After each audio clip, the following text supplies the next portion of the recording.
Hey everybody, it's Raiford Palmer, STG Divorce Law Managing Partner in Chicago, here to explain to you mysteries of divorce in Illinois, including this time the petition for dissolution of marriage.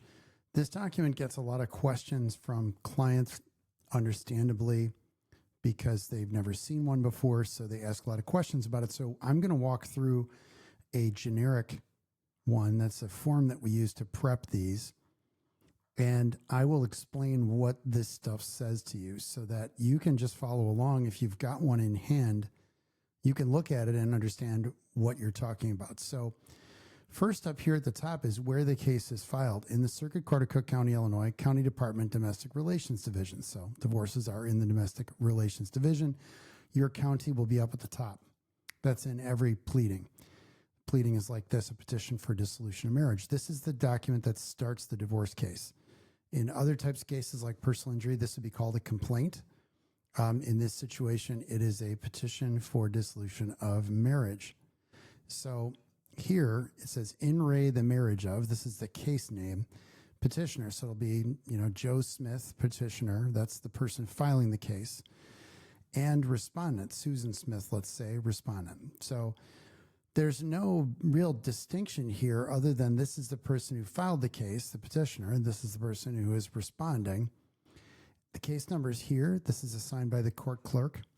When you get one of these, you'll probably see a file stamp on it, some type of date stamp indicating it was filed by the court. That means it's the real deal and it was filed.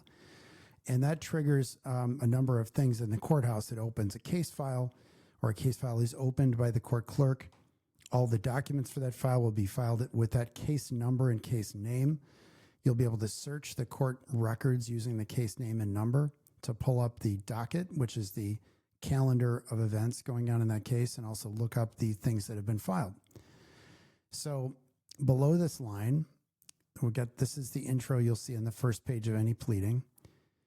Petition for dissolution of marriage. So this is the initial thing, and dissolution is just a fancy word for divorce, or dissolving the marriage. So it says the petitioner.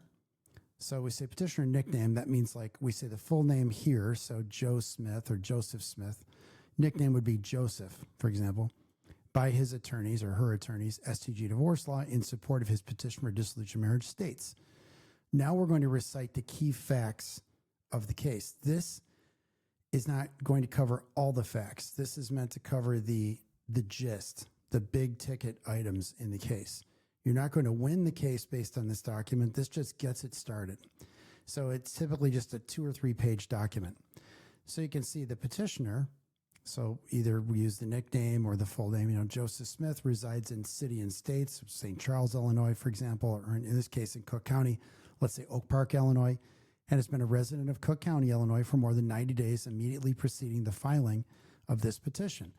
That's a requirement of statute. You have to be in the area for 90 days before you either file the petition or the divorce judgment is entered. So this shows the court why it has jurisdiction, why it can decide this case, why it's properly filed in Cook County. We state the age. So the petitioner is X years of age. The petitioner is employed. So you want to say that they've got a job if they're working. Then the next thing is the same thing for the respondent. It mirrors the first paragraph. The respondent name resides at Oak Park, Illinois. Or, Oak Park, Cook County, Illinois, has been a resident of Cook County for more than 90 days, preceding or before the filing of the petition. The respondent is, X years of age. The respondent is employed. So if they're not employed, you would say that, or you could say they're employed as a homemaker or whatever. The parties were lawfully married to each other on blah, blah, blah date in the county where they're married, in Illinois, whatever state, and the marriage is registered in blah, blah, blah, whatever county, Illinois, or in whatever other state where the marriage was registered.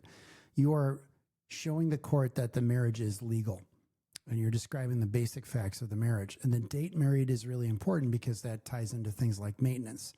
Also, whether something is marital property or not. Then we talk about the children.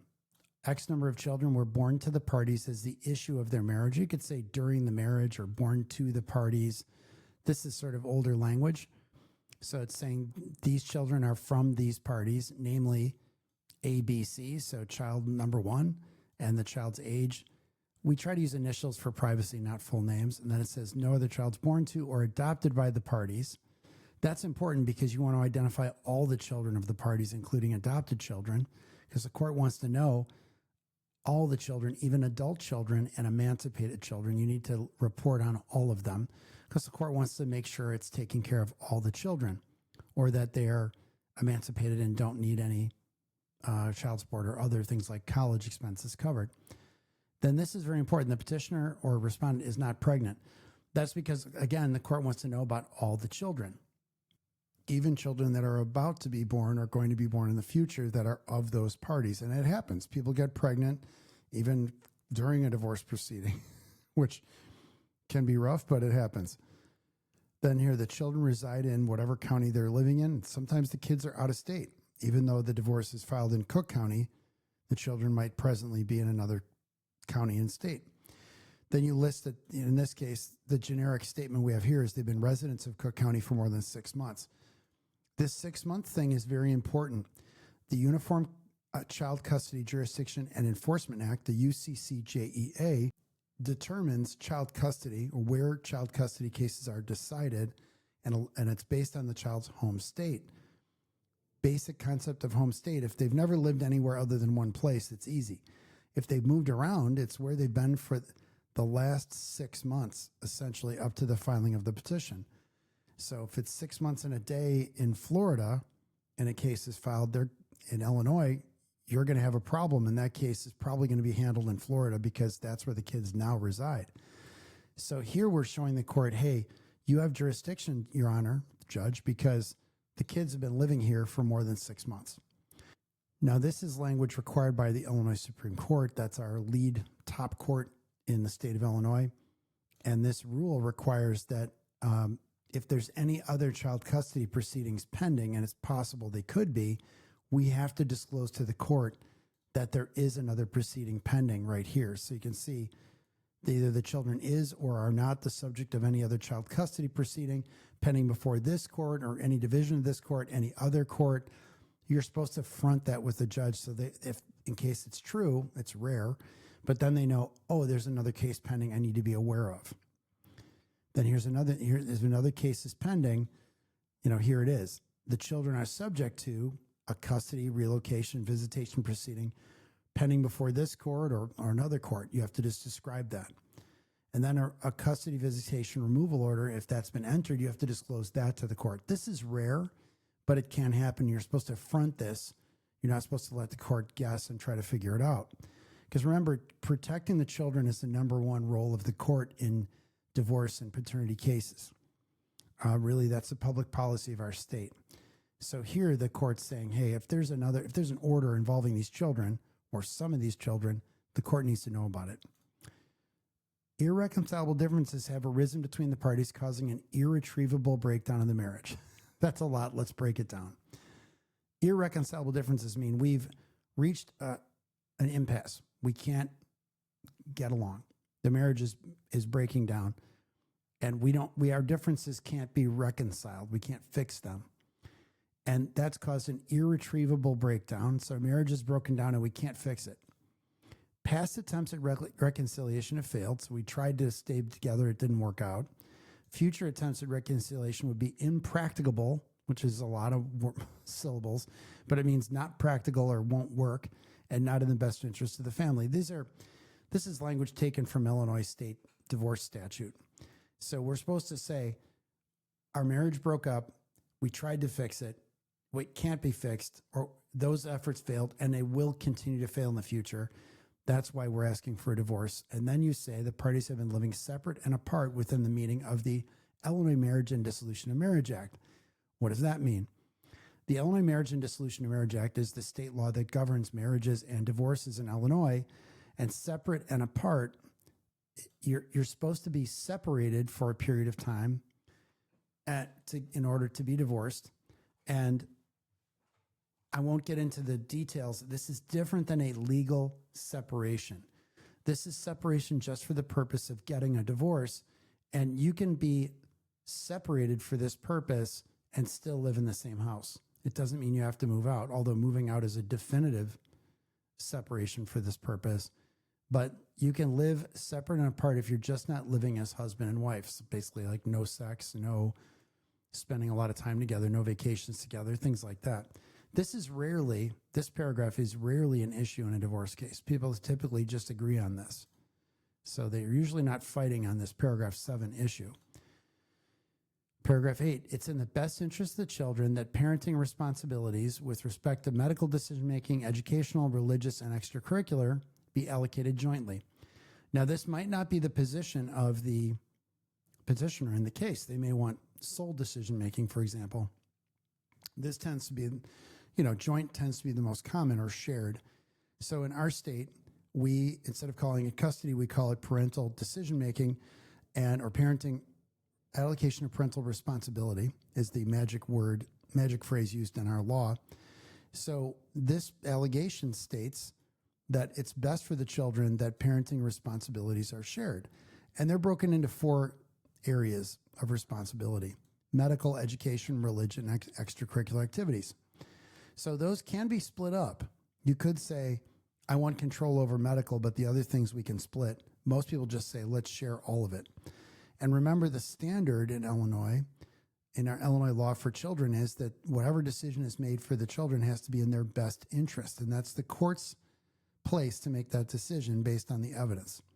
So here the petitioner is alleging that it's best to have joint or shared parental decision-making. The other party might not agree. And this petition is responded to by the other party by answering or filing an answer. And the answer admits or denies these are called allegations. These aren't true just because they're written here. These are basically claims made by the party. They're saying they're true. In fact, they have to verify it, and I'll get to that in a minute. They have to swear that this is true.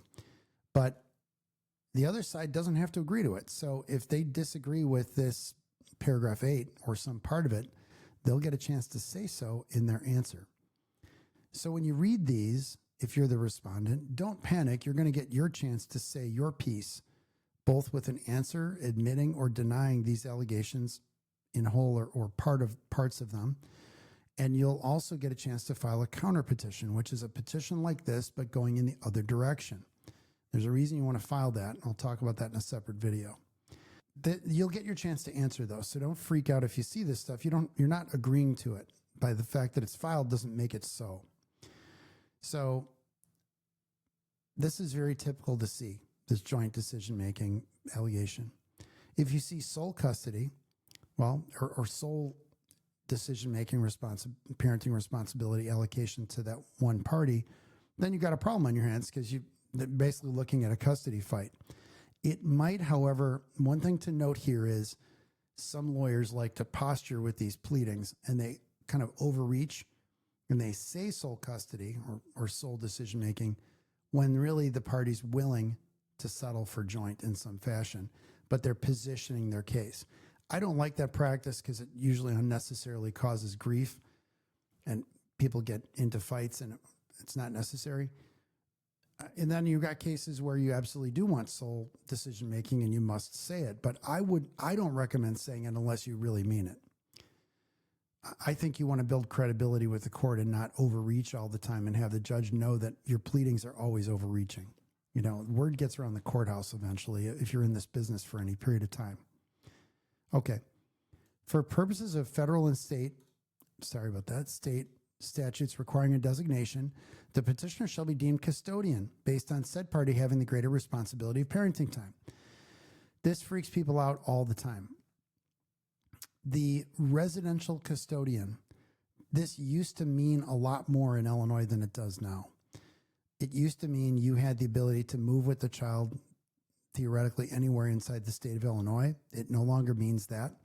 It meant you could change schools and just kind of move when you wanted to, and the other person had to sort of deal with it. That's a long time ago now. Almost 10 years ago, the law was changed. It might be about 10 years ago. And now residential or custodian just really has to do about their school district and where they're going to school and things like tax credits and other things like that. So I'm not saying it's unimportant, but this is the kind of thing used to cause fights, and it really shouldn't anymore because it's really the parent who's just going to have more parenting time. And this is just what this person's claiming again. Doesn't mean they're going to get this, but this is what they're asking the court to give them. So again, you can deny it. You can say it should be you or whatever. Okay, paragraph 10. It's in the best interest of the minor children that parenting responsibility with respect to parenting time, that's visitation, be allocated in a manner that provides reasonable parenting time for the respondent. So they're saying in two things. They should have the more parenting time under paragraph 9, but then again, reasonable parenting time should be given to the other person. Well, what's reasonable? You don't have to define it. You can just say, in allegation, you might even see that the parties ask the court to give both of them reasonable parenting time. Sometimes they'll say the one party should get more of the parenting time. You see a number of varieties of flavors in petitions. So this is what the person's asking for. And usually it's pretty broadly stated like this, reasonable, for example. Paragraph 11, the parties since the date of their marriage have acquired certain real property. And this is where they're listing real estate that they own. Any residence they own, major real estate, that would be listed here. So you'll see, addresses for the home and things of that nature. And then you're listing other property here. Parties since the day of their marriage have acquired certain personal property. Personal property doesn't mean just clothing. It means cars, money, all that stuff. Real, in the legal definition, real property is real estate. Personal property is everything else. So you're going to see ownership of businesses, cars, boats, all that stuff under the personal property, furniture, under this personal property umbrella. The important thing here is not to list everything. You can see here, collectibles, furniture, furnishings, profit sharing, life insurance, all that. You don't have to be comprehensive. You're just being kind of generic here in general to cover the basic ballpark. You're not itemizing every account here. You are just saying, hey, we've got this stuff, basically. And then you're identifying non-marital property. There's marital and non-marital property. Marital property is property that's going to be divided in the divorce case. It's generally acquired during the marriage. It's going to be split usually, but not always equally.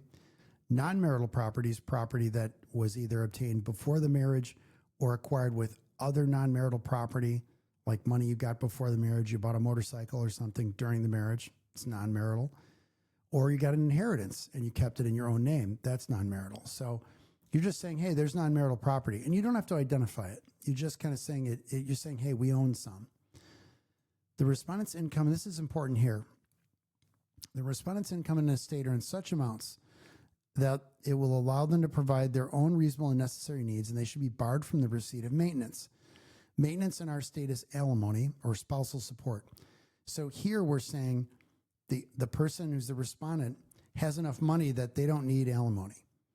So this is important. You're seeing what position they're taking with respect to alimony by looking at this. And again, you'll tend to see posturing here, where maybe in a case where they should pay alimony, we have a statute or state law explaining how that all works. It's a formula. Might be an alimony or maintenance case, and they're just trying to posture to take a shot at maybe it isn't. So again, don't panic if you see this. It can happen in your case. Don't freak out. It might just be posturing. And again, you're going to get the chance to object. You'll be able to say, no, I don't have enough money and I need maintenance. So you'll get a chance to respond. But you'll know which way they're headed when you see this. You'll get an idea. And then this is the petitioner saying, well, in this case, they can't provide for their own needs. They can't support themselves. And what they're saying is, in this case, the petitioner is saying, I don't have enough money to pay for my bills. I can't support myself. And I don't have the money to pay for my needs. And this is that standard of living established during the marriage. That's from state law. And then they're saying, okay, and the respondent is employed and can provide maintenance to the petitioner. So this would be typical for a petition filed by a person who's not the primary wage earner. Either they make limited money or they make much less money than the other person. In this case, the respondent is the person that apparently makes more money. And you'll see this go in whatever direction is appropriate. So in this case, they're saying petitioner doesn't have enough money right here. Then they're saying the respondent does have money to provide maintenance. So they're basically saying this is a maintenance case and that the respondent should pay maintenance to the petitioner. And then the petitioner says, I can't pay for the children's needs. So that's setting it up for child support. Then it says the respondent has the money to pay for child support in paragraph 18. This depends on your case. Dissipation of marital assets is waste of marital assets. That's spending outside of the marriage after the marriage has irretrievably broken down. So there's a pretty narrow definition of this. Judges generally don't love this. This would be like spending on using marital money on an engagement ring or jewelry for a girlfriend. After the marriage is broken down, before the divorce is done, the person spends marital funds on a purpose outside the marriage. That's dissipation. So any allegation like that would be here. You don't see this in every case, obviously. It depends on your case. But they're alleging here that there's dissipation. So this just depends. This form is generic and includes everything because we delete things that don't apply for the particular cases.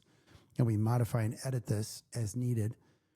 But I wanted to show you this. That's what this dissipation means. They might set a number in this. Usually they don't, and they figure out the number down the road. A lot of times they don't know what the total number is. They just want to kick this off this way and then investigate. Paragraph 20, petitioner lacks sufficient income to pay attorney's fees and court costs. This is important. This is sort of positioning to seek attorney's fees contribution from the other spouse or temporary or interim attorney's fees. So when one person's holding on to the cash in the marriage or has access to most of the money, you'll see something like this in a petition, probably followed by a petition for interim attorney's fees, which is a way to get the other person to pay for fees, and it's typically considered an advance against that person's share of the marital estate. So whatever, let's assume they have $100,000 in assets and they want $15,000 in interim fees. Typically that's going to be charged against the share of the marital estate they're ultimately going to get. So, and that's a motion you have to file separately. Okay. The respondent is employed and well able to contribute. So you're saying, again, like, I don't have enough money, or the petitioner doesn't have enough money to pay for fees. The respondent does have money and enough to contribute to fees and costs. This is important to say there are marital debts. So this paragraph 22 says the parties have certain debts and obligations. So you're giving a heads up to the court. This is sort of the framework for the whole case. So you're telling the court there are debts here that need to be allocated. Then it's important to say there's no other petition for dissolution between the parties in this county or state. So the court needs to know, hey, do you have another existing divorce case going? And this happens sometimes. Sometimes one spouse files a case and the other one files it almost at the same time or shortly after. And they might not know there's another case. They might not have done an investigation, but they may be aware there's another case pending. This happens sometimes in interstate divorces. Somebody files like in California, but like I told you about home state, maybe the children have been living in Illinois for 9 months. Well, that parent of the children is probably going to file in Illinois and wants the divorce case to be moved to Illinois.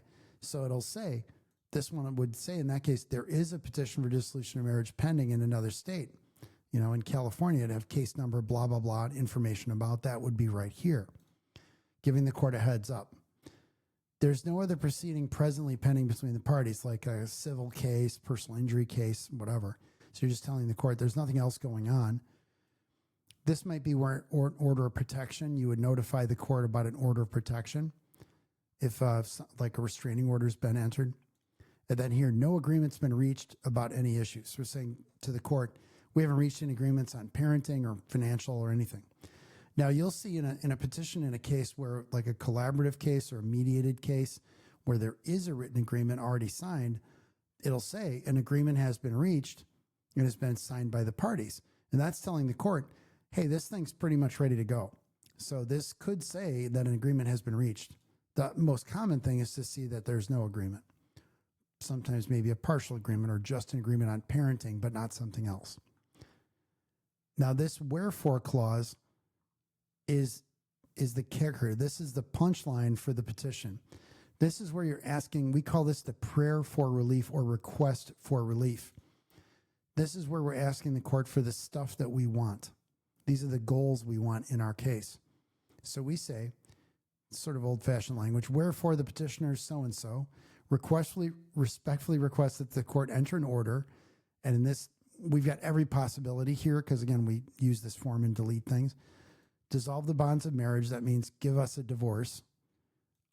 Under B, award the petitioner their non-marital property. I usually change it to say award both parties their non-marital property because that's what the court has to do anyway. And it sounds nicer. It doesn't sound greedy. It's like, please give us both, award both of us our non-marital property. So the court's going to do that anyway. Entering an allocation judgment, allocating parenting responsibility with respect to medical, education, religion, and extracurricular jointly. Remember, they asked for that. They said it should be joint, and now they're asking for the parenting judgment to be joint. Entering an allocation judgment, allocating parenting responsibility, but really it's parenting time in a manner that gives reasonable parenting time for respondents. So it's not specific. It's pretty generic, but that's okay. Designating, and here's we see we're echoing the stuff, the allegations in there now are in these requests for relief. Designate the petitioner as custodian based on the party having the greater responsibility of parenting time. Really what it should say is like greater share of parenting time, only for the purpose of federal and state statutes requiring a designation. Awarding to petitioner child support, temporary and permanent. Now, again, don't panic when you see this temporary and permanent. This still has to go all the way through the court process. Either you're going to work out a settlement and agree to something, or the court's going to have a trial and make a decision. Temporary child support is support paid during the divorce case. Then child support will be ordered at the end of the case to go into the future. And it's really not permanent.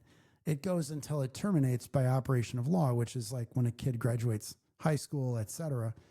So when you see permanent, it's not like forever and ever, amen, okay? This is not, permanent is not permanent the way you think it is.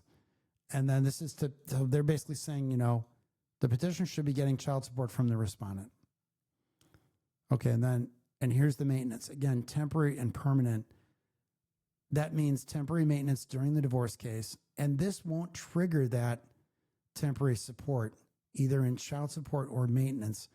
The petitioner has to file a petition for temporary support in terms of temporary maintenance and temporary child support. There's process they have to go through to get awards for that money unless you reach in a settlement agreement temporarily on those issues. And people file petitions for temporary relief. That's what they're called. And they go through a hearing and the court decides what temporary maintenance or temporary child support should be. So just putting it in here doesn't mean it's going to be awarded. This is just the starting gate. This is how they initially tell the court what the case is about. And you have to ask for it here or you won't get it at the end of the case. So it's important to frame all the issues and ask for all the things you want here, at least in these general terms. So here we go, temporary and permanent again. Let me address permanent. Again, maintenance law in Illinois has limits on what maintenance would be. And the longest term maintenance is what's known as indefinite.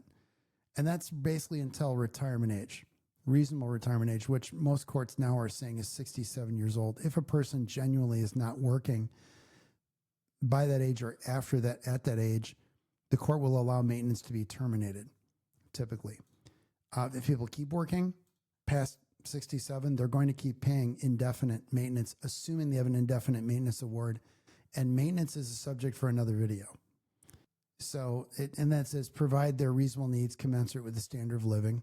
Just so you know, if your combined income is under $500,000, it really is going to be pursuant to a formula, not about commensurate with standard of living. This only kicks in above 500,000, but this generic language is okay for this purpose. So it's going to be strictly set up according to a statute. Our state law has a framework for how much maintenance is paid and for how long. Okay. And then the other side says, the flip side is barring receipt of maintenance from the petitioner. So the person's saying, they're not going to get maintenance from me. I'm asking for that. Awarding to petitioner the dissipated funds. We talked about dissipation. So this is saying, award me the dissipated funds. And just so you know, when there's dissipation, you're actually getting half of the funds, not the full amount, because theoretically half of the money was theirs to spend to begin with. Awarding to the petitioner an equitable distribution of the marital property. So the divorce law in Illinois provides for equitable distribution, which really generically means fair. It doesn't mean equal necessarily, although most times it comes out to be equal. And I won't bore you with the details of when it isn't equal. That's for another video, or I've talked about this before in other videos and probably in our podcast. The I Just Want This Done divorce podcast, by the way. But equitable many times is equal, sometimes not. That's really all you need to know for the purpose of this video. So they're saying, give us an equitable distribution. Totally normal request here. And then here, allocating debts during the marriage in an equitable manner. So just and equitable just means divide the debts fairly. Again, most often it's 50-50, although not always. Awarding to the petitioner from the respondent the attorney's fees and costs incurred in bringing this petition. These attorney's fees, things are thrown in these all the time, and rarely do the courts award payment of fees for the other side's fees. That's called contribution to attorney's fees in divorce. And in Illinois, that's pretty rare to have to contribute to the other side's fees. Fees are paid from the marital estate, so they're paid out of the marital funds. But to make you pay for their fees, meaning you out of your pocket or out of your share of the divorce proceeds, that is rare. It happens in certain cases. And then this generic statement providing further relief that the court finds just and equitable. This is a catch-all meant in case I missed anything. Give me whatever else is fair is what this is, kind of a catch-all phrase. This attorney's statement, this just says that the lawyer has done their job. They've read the pleading. They believe it's true and correct. And they're saying that they've done their job as a lawyer.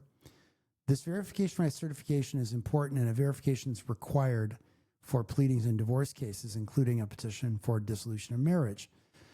And this rule, this 1109 of the Code of Civil Procedure, allows this to be done without a notary. This essentially is an affidavit. It's a sworn statement signed by the petitioner, but it allows you to do it without a notary. And basically it says this person certifies the statements are true and correct, except for the matters stated to be based on information and belief. So we're saying, I swear that the stuff in this document are true and correct. The things I'm saying in this document is true and correct, except on the things I've stated are based on information and belief. Sometimes you'll see allegations that say, based on information and belief, blah, blah, blah. What they're saying is, I think this is true, but I'm not sure. And that's okay. It's as long as you have a reasonable belief that it's true, you can say things like that, but you have to let the court know you're not sure by saying it's based on information and belief. So they say right here, as to those matters, the information and belief, that you believe reasonably that it is true. And then you're saying that you've given accurate information to your lawyer. The lawyer can, you consent with the lawyer filing this pleading. So this isn't done by every law firm, or you'll see different flavors of this in different petitions, but you will see it that it's verified. This just means it's a sworn statement, and what it does is it makes the client has to sign off on it. It can't just be signed by the lawyer. So you'll always see it signed off by the party.